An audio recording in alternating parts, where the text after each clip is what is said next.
Hello and welcome to மச்சி நீ கேள.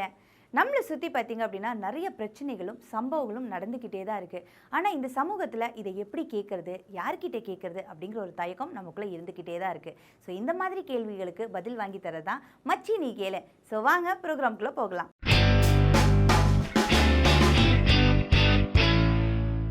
செயற்கை நுண்ணறிவு அப்படிங்கிற ஆர்டிஃபிஷியல் இன்டெலிஜென்ஸ் பார்த்திங்கன்னா இப்போ ரீசெண்டாகவே நிறைய விஷயங்களை பண்ணிகிட்டு இருக்காங்க. அதாவது இப்போ நீங்கள் ரீசெண்டாக பார்த்துருப்பீங்க, காவாலா சாங்க்கு நம்ம தமன்னா ஆடிருப்பாங்க. ஆனால் அதையே டீப் ஃபேக் பண்ணி நம்ம சிம்ரன் டான்ஸ் ஆடுற மாதிரி காமிச்சிருப்பாங்க. அதை பார்க்குறக்கு வேடிக்கையாகவும் ஜாலியாகவும் இருந்தாலுமே சேம் டைமிங்கில் ராஷ்மிகா மந்தனாவுக்கும் காஜலுக்கும் நடந்த ஒரு துயரமான ஒரு விஷயம் கூட சொல்லலாம். இதை பார்க்கும்போது சமூக வலைத்தளத்தில் இவ்வளோ வைரலாக இந்த வீடியோ போகுதா அப்படிங்கிற மாதிரி இருந்தது. டீப் ஃபேக் பார்த்தீங்க அப்படின்னா செலிபிரிட்டிஸ், அதாவது குறிப்பாக ஹீரோயின்ஸ்க்குலாம் பண்ணிட்டு இருந்தாங்க. அதையும் தாண்டி அரசியல்வாதிகளுக்கும் பண்ண ஆரம்பித்தாங்க. ஸோ இவங்களுக்கெல்லாம் பண்ணது போக சராசரி சாதாரண மக்கள்கிட்டையும் இந்த டீப் ஃபேக் வந்திருக்கு. ஸோ முக்கியமாக குறிப்பாக சொல்லணும் அப்படின்னா பெண்களுக்கும், அதாவது பழிவாங்கும் அப்படிங்கிற ஒரு நோக்கம் வந்துட்டாலே டீப் ஃபேக் மூலிமா பழிவாங்க ஆரம்பிச்சிருக்காங்க. ஸோ இந்த மாதிரி மாட்டிக்கிட்டா இதை எப்படி கண்டுபிடிக்கிறது, இதுலேருந்து எப்படி தப்பிக்கலாம் அப்படிங்கிற கேள்விகளுக்கு தான் பதில் என்ன அப்படிங்கிறத நம்ம இன்னைக்கு ப்ரோக்ராமில் பார்க்க போகிறோம். டீப் ஃபேக் வீடியோனா என்ன, இதை பற்றி இன்னும் நம்ம தெரிஞ்சுக்கணும் அப்படின்னா நம்மளுடைய சைபர் செக்யூரிட்டி எக்ஸ்பர்ட் நம்ம கூட வினோத் ஆறுமுகம் இருக்காரு. ஸோ வாங்க அவர்கிட்ட கேட்டு தெரிஞ்சுக்கலாம். இப்போது டீப் ஃபேக் அப்படிங்கிறது பார்த்திங்கன்னா அண்மைய காலமாக வளர்ந்து வர ஏஐ ஆர்டிஃபிஷியல் இன்டெலிஜென்ஸ் தொழில்நுட்பத்தினுடைய ஒரு பகுதி. ஸோ இங்கே என்னென்னா மீடியாவை சிந்தட்டிக்காக ஜெனரேட் பண்ண போகிறோம். அதாவது ஏற்கனவே இல்லாத ஒரு புது விதமான மீடியாவை உங்களால் உருவாக்க முடியும். அதாவது அப்படி ஒரு இல்லாத ஒரு மனிதர் முகத்தை உருவாக்க முடியும். இல்லாத ஒரு விஷயத்தை கணினி உருவாக்கும். இதுதான் டீப் ஃபேக். அப்போ இல்லாத ஒரு விஷயத்தையே உருவாக்கும் பண்ணும்போது இருக்கிற விஷயங்களுக்குள்ள குழப்பத்தை, அதாவது குளோனிங் மாதிரியான விஷயங்களை அதுவால் எளிதாக பண்ணிட முடியும். உதாரணத்துக்கு ஒரு ஆபாச படம் இருக்குது அப்படின்னா அதை எடுத்து இப்போ இருக்கக்கூடிய ஒரு நடிகையோ இல்லை நம்ம பக்கத்து வீட்டு பெண்ணையோ இல்லை நம்ம இன்னும் நமக்கு பிடிக்காத ஒரு ஆணையோ அந்த ஆபாச படத்தில் அப்படியே தத்ரூபமாக அவங்களுடைய முகத்தை இணைத்து விட முடியும். அப்படியான ஒரு டீப் ஃபேக் கண்டென்ட்டை உருவாக்கிட முடியும். ஆனால் இந்த தொழில்நுட்பம் இப்படி தவறானதுக்காக இன்றைக்கி பரவலாகிடுச்சு. அது ராஷ்மிகா மந்தானா வீடியோவிலேருந்து. ஆனால் ராஷ்மிகா மந்தானா வீடியோவுக்கு வருவதற்கு முன்பு 4 வருடங்களுக்கு முன்பே ஹாலிவுட்னுடைய பல்வேறு நடிகைகளினுடைய நிர்வாண படங்கள், இந்த மாதிரி போனோகிராஃபிக் கண்டென்ட் அவங்க அதுக்காக என்னென்னமோ செய்ய முயற்சித்து பெரிய அளவு அவங்களுக்கு எந்த பலனுமே, அதாவது அவங்களால டெலிபரேட்டாக எதுவும் பண்ண முடியவே இல்லை. இக்னோர் பண்ண ஆரம்பிச்சிட்டாங்க. இப்போ என்ன சிக்கல் அப்படின்னா, இந்த டெக்னாலஜி நீங்கள் இக்னோர் பண்ண முடியாது. இது ரொம்ப ஆபத்தானது. ஒரு பக்கம் இதை நீங்கள் அறிவியல் விளக்கங்கள், எஜுகேஷன், என்டர்டெயின்மெண்ட், படங்கள் உருவாக்குவதற்கு அப்படி இதை பாசிட்டிவாக பயன்படுத்தி ஒரு என்டர்டெயின்மெண்ட்டோ இல்லை ஒரு கடினமான ஒரு விஷயத்தை ஒரு குழந்தைக்கு புரிய வைப்பதற்காகவோ நீங்கள் இந்த டீப் ஃபேக்கை பயன்படுத்தி வீடியோக்களை உருவாக்கலாம். அது நன்மை. ஆனால் அதற்கு நேர் எதிராக பெண்கள் இல்லை குறிப்பிட்ட பிரபலங்களை பாதிக்கப்படக்கூடிய, அவங்க மேலே அவதூறு ஏற்படுத்துவதற்கான வீடியோக்கள், ஆடியோக்களையும் நீங்கள் உருவாக்கிடலாம். இந்த மாதிரி போலியான வீடியோவை தடுத்து நிறுத்துறதுக்கு ஏதாவது வழி இருக்கா? தடுப்பதற்கான வாய்ப்புகள் 0.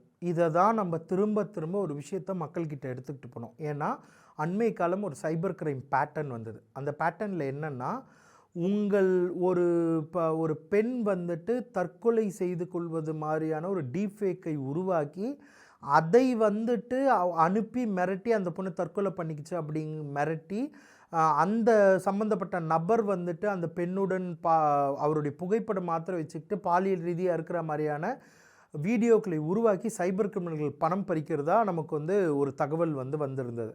அப்போ இதில் அடிப்படையான விஷயம் என்னென்னா, உலகம் முழுக்கவுமே இது சைபர் கிரிமினல்கள் கிட்ட போயிடுச்சு.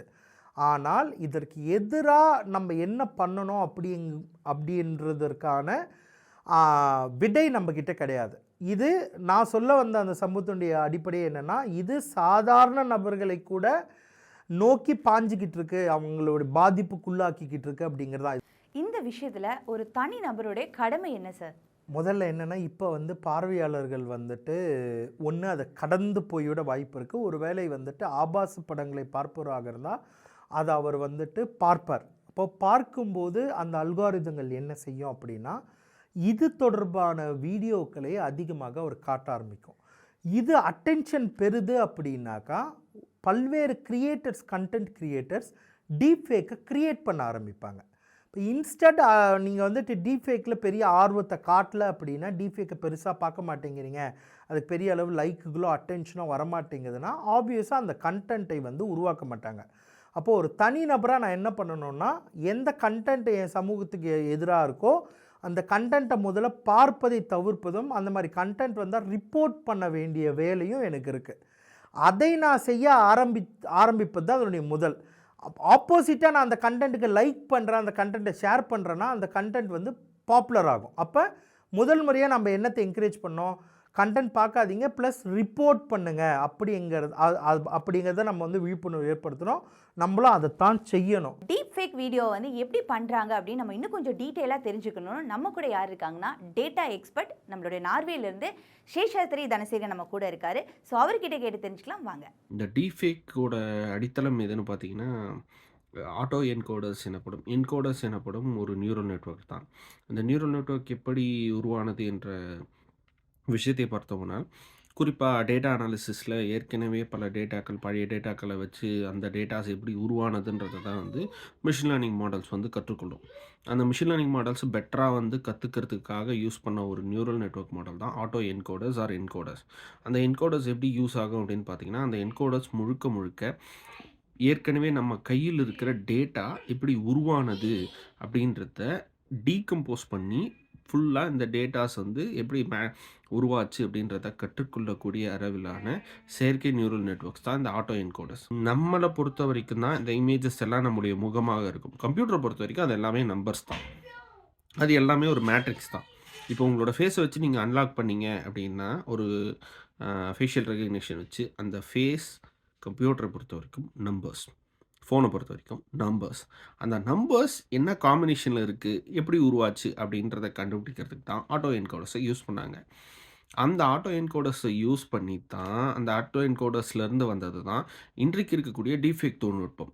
ஒரு பழைய இமேஜையோ அல்லது வேறொரு நபருடைய இமேஜையோ நீங்கள் கொடுத்தீங்க அப்படின்னா, அந்த இமேஜை ஃபுல்லாக டீகம்போஸ் பண்ணி ரீட் பண்ணி, அதே போலவே ஒரு சிமிலரான மேட்ரிக்ஸ், சிமிலரான அணிக்கோர்வையை, சிமிலரான டேட்டாவை கொடுக்கும்.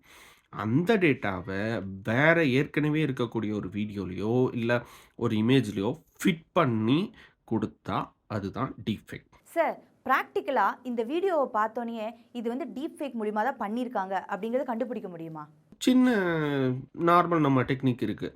என்னன்னு பார்த்தீங்கன்னா, அந்த இமேஜஸோட கண் இமைகள் வந்து நம்ம நார்மல் மனுஷனுக்கு பேசும்போது அடித்துக் கொள்கிற மாதிரி அந்த கண் இமைகள் மூடி திறக்காது 1. 2வது அவர்களுடைய வாய் அண்ட் பல்வரிசை அதுங்களுக்கு சீராக இருக்கும். டீஃபேக்கில் ஜென்ரேட் பண்ணுற முக்கால்வாசி வீடியோக்களுக்கு பல்வரிசை சீராக இருக்கும். அப்படி ஒரு பல்வரிசையை நீங்கள் வந்து ஹியூமனில் பார்க்கவே முடியாது. அதே போல் தாடை, இந்த 3ம் மிகச்சரியாக இருக்கும். டூப்ளிகேட்டில் ரொம்ப சூப்பராக இருக்கும்.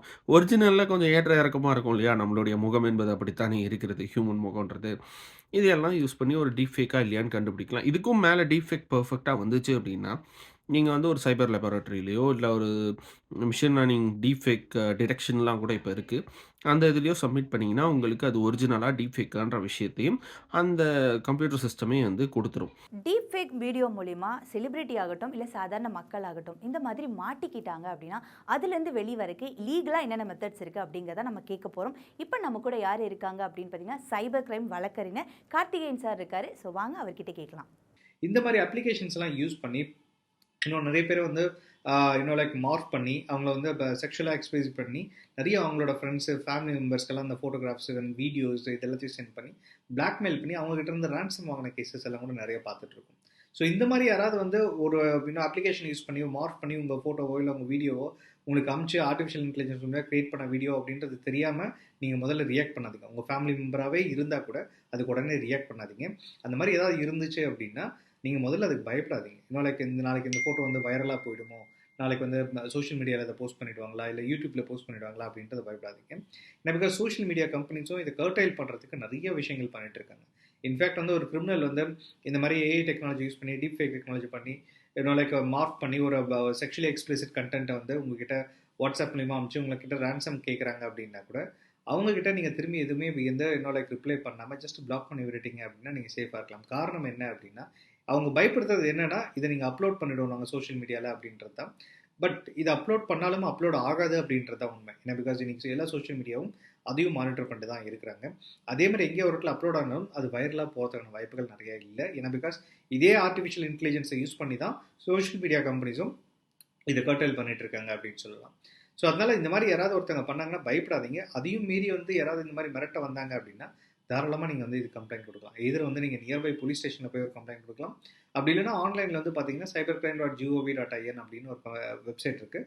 அந்த வெப்சைட்டில் போயிட்டு நீங்கள் கம்ப்ளைண்ட் கொடுக்கலாம். ஸோ அந்த மாதிரி யாராவது ஒரு கம்ப்ளைண்ட் கொடுக்கும்போது இந்த மாதிரி பாதிக்கப்பட்ட நபர் கம்ப்ளைண்ட் கொடுத்தாங்க அப்படின்னா யார் இதை சென்ட் பண்ணாங்களோ அவங்க ஃபோன் நம்பரோ ஈவன் எங்கேயோ ஒரு இடத்துல அப்லோட் பண்ணி லிங்க் அமைச்சிருந்தா கூட ஐபி அட்ரஸை ஈஸியாக ட்ராக் பண்ணிடலாம். ஸோ அந்த மாதிரி ட்ராக் பண்ணும்போது அவங்க மேலே சட்ட ரீதியாக நம்மளால் நடவடிக்கை எடுக்க முடியும். இது வந்து பார்த்தீங்க அப்படின்னா நம்மளுக்கு இந்தியன் பீனல் கோட் இருக்குது. அதிலே வந்து செக்ஷன் 292 இருந்து அவங்க மேலே ஆக்ஷன் எடுக்கலாம். இது இல்லாமல் தாண்டி வந்து நம்மளுக்கு இன்ஃபர்மேஷன் டெக்னாலஜி ஆக்ட் அப்படின்னு ஒரு சட்டம் இருக்குது. அதில் செக்ஷன் 67 பார்த்தீங்க அப்படின்னா அப்சீனிட்டி பற்றி பேசுகிறாங்க. அதில் அப் டு 3 years வரைக்கும் வந்து பனிஷ்மெண்ட் இருக்குது, இம்ப்ரிசன்மெண்ட் இருக்குது. அதே ஒரு லெவலுக்கு மேலே போய் செக்ஷுவல் எக்ஸ்பிரசிவ் கண்டென்ட் ஏதாவது போஸ்ட் பண்ணியிருந்தாங்க அப்படின்னா அதுக்கு வந்து அப் டு 5 years வரைக்குமே வந்து இம்ப்ரிசன்மெண்ட் இருக்குது அப்படின்னு சொல்லலாம். ஓகே வியூவர்ஸ், இன்னைக்கு நம்மளோட ப்ரோக்ராம்ல உங்களுக்கான பதில்கள்லாம் கிடைச்சிருக்கும் அப்படிங்கிற ஒரு நம்பிக்கையோட அடுத்த நிகழ்ச்சியில நான் உங்களை வந்து சந்திக்கிறேன். உங்களிடமிருந்து விடைபெறுவது உங்கள் சரண்யா. டாடா.